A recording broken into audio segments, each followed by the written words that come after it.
Hey everyone, it is Steven, the drinkologist, and this is a chill, impromptu whiskey unveiled. This kind of actually got spurred on because the last post I did on the go-to bottles for every whiskey category, I got a bunch of questions, and the most frequent question was, what are my favorite bottles? And I had to sit down and think about it. I've been through a lot of whiskey.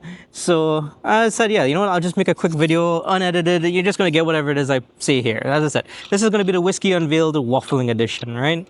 So starting off, I'm going to tell you right now, one of my favorite whiskeys is right here in this flask. Yes, I carry a flask because that's how you transport whiskey, right? And this here is a bourbon. It's one of my favorite bourbons. It's Evan Williams Bottled in Bond. So cheers. Yes, white label Evan Williams, a 50% bourbon from Evan Williams, and the reason I love it, the bottle is $20, $20 US, and I can't tell you the value I get for that. It is amazing, great flavor. This is a thing that obviously I keep in this, so you know, you want to have a drink, you know, this is it, right? So that's just to start off, like, I guess one of my favorite whiskeys of all time, but I had to really think about all the other whiskeys I had and, you know, give you some context. It's like, I think I started off like everybody else, you know, like turning 18, Trinidad, remember, not 21. And, you know, you get into blended scotch and, you know, yeah, we drink some scotch and sodas, you know, whiskey and coconut or whiskey and Coca-Cola. And it's like, from there, I went on to try just tasting whiskey, you know, the same I think like everybody else is like, you see TV shows and you see, you know, like I guess say professionals drinking neat, you know, and from there, yeah, I guess I just started getting into whiskey, like all the other drinks I'm into. And I think that really started off, I lived in Los Angeles for a while and I made it a point to visit lots and lots and lots of bars. And I tried lots of whiskeys. And ever since I got into that stuff, I started visiting whiskey festivals and then whiskey trade fairs and then going to things like Tales of the Cocktails. And then really just all over, I started, yeah, just trying lots and lots of whiskeys. So anyway, enough of the waffling. I'm sorry, a lot of the whiskeys I'm going to call here are probably not attainable. They're going to be either really expensive and not things that I've really bought, just things I've tried. But yeah, you ask me what my favorite whiskeys are, I'm going to tell you. All right. And obviously, I don't remember all of the things. I had to actually think about it and write it down. So I'm going to just look at my phone for a little bit. But yeah, in Scotch, you know what? I really fell in love with sherried Scotch. I think sherried Scotch kind of gave a great introduction into that easy type drinking. And one that stood out for me was Glendronach 12-year-old. That stood out to me because it was the easiest thing I can get to drink.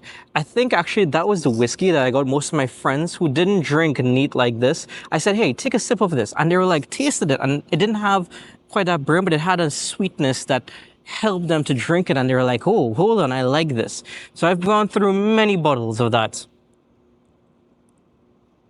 After that, definitely, I had a recent bottle of that same Glendronach line.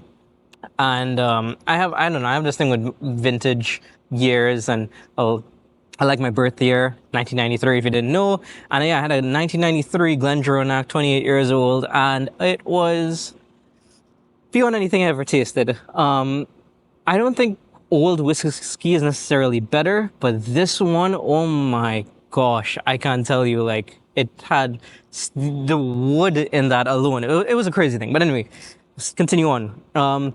Apart from that, another sweeter finished whiskey I loved, and I think it's still one of my favorite whiskeys of all time, is Glenmorangie.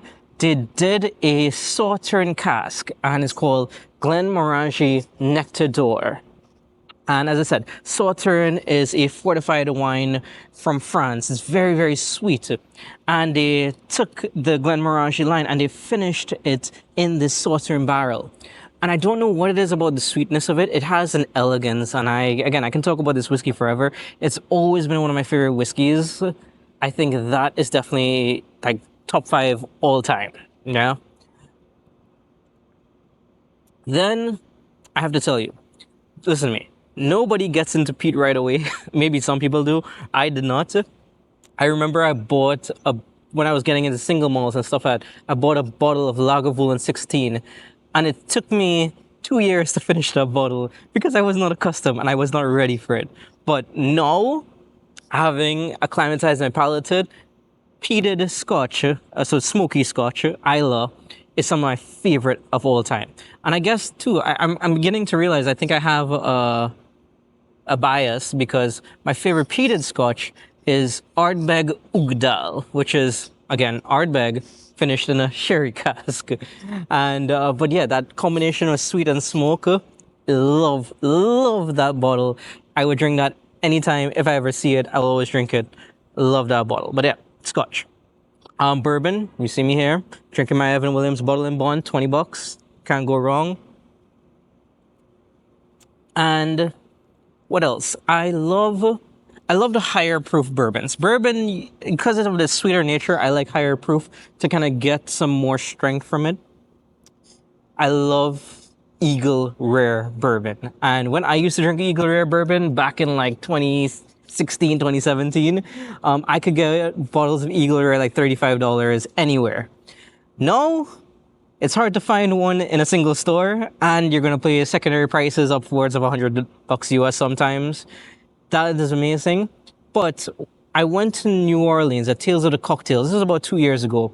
And I was able to meet the master distiller in Buffalo Trace, and they gave me their Eagle Rare 17-year-old. This is like like $2,500 US bottle. I tried it. I didn't want to like it for the price. Holy crap, it's amazing. Anyway, I'm going to stop talking about it.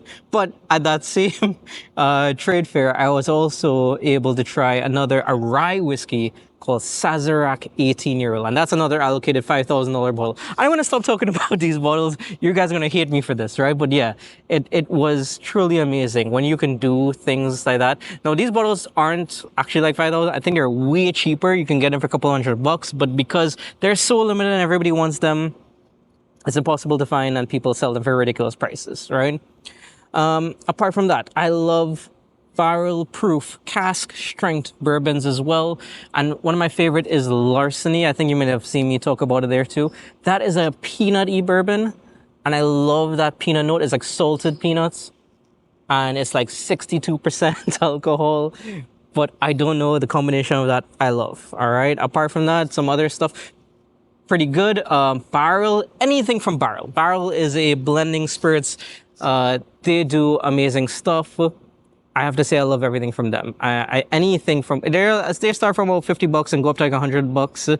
But anything from them, their Foundation 5-year bourbon that they've just recently released is one of my favorite. It's one of my go-tos. I always have bottles of that. Definitely that. Now, for a whiskey that is I'm going to say it, in my top 3. It's a rye whiskey. And I didn't start off liking rye whiskey. And I think most people don't like rye whiskey when they start drinking whiskey because of the spiciness. And we talk about this wood spiciness that it has. But Angel's Envy, which people know for their bourbon, because it's a bourbon finished in a port cask, they made a rye. And it's rye whiskey finished in a Caribbean rum cask. And it was interesting, it was innovative, and you know what?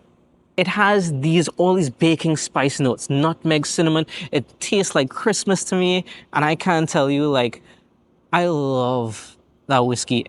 Some people say it's not even whiskey. Like, it's something that when you try it, it'll be unlike anything you've ever had. But if you try it, and I think you either hate it or you love it because it's definitely straying away so heavily. But if you try it and you like that sweeter and you like those baking spice notes, it's going to be one of your favorite things you ever tried.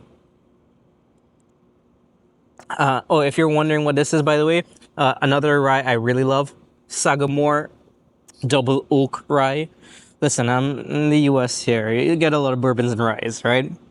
Okay. Again, waffling. Irish whiskey. One of my favorite Irish whiskeys is, my favorite Irish whiskey, Redbreast. Redbreast is an Irish single malt, and it is amazing. Redbreast 12-year-old. I think that can compete with any Scotch for its flavors. It's on the softer side. It has that cookie, biscuity kind of note, but it's mellow but still complex. Amazing. And I had a cask strength version. It was like 57% alcohol. The regular version is 40%, right? But of their Redbreast 12-year-old, I had a cask strength version. And that, I love that whiskey. Another top 5 whiskey of all time for me. I always remember, like, even my sister, she's not really big into alcohol or anything there too, or whiskey, but I gave her this 57% alcohol and she was like, oh, this is really good. And I looked at her expecting some crazy reaction, and she's like, you like this super high proof? Okay. So I guess this is one for anybody, And then, this is going to sound really bad. I know people are probably asking me like, well, what's your favorite whiskey? My favorite whiskey is one that I got to try once, and I probably will never be able to try again. And this was, again, going back a couple of years, in New Orleans. It is an Indian whiskey. Yes, I am such an advocate for Indian whiskey, and I'm telling you guys, just wait. You're going to see more and more Indian whiskey as the years go on by. This Indian whiskey was from Paul John. I have a couple of Paul John whiskeys, especially some of their peated stuff. But this one I had was a special edition they brought out, and I don't think they even make it anymore, and it's basically gone. I think it was the one that had put India on the map. It was the Paul John Mithuna. I have to go back in and try to find that whiskey.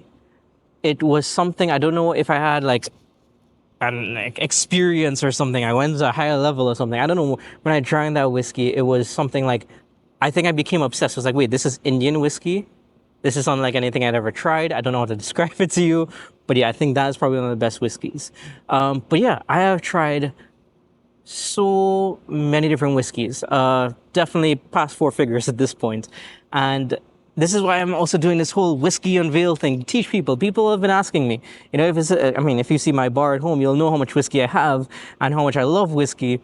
So this is just, I guess, to answer your question in a super long video, and I'm sorry for all the waffling.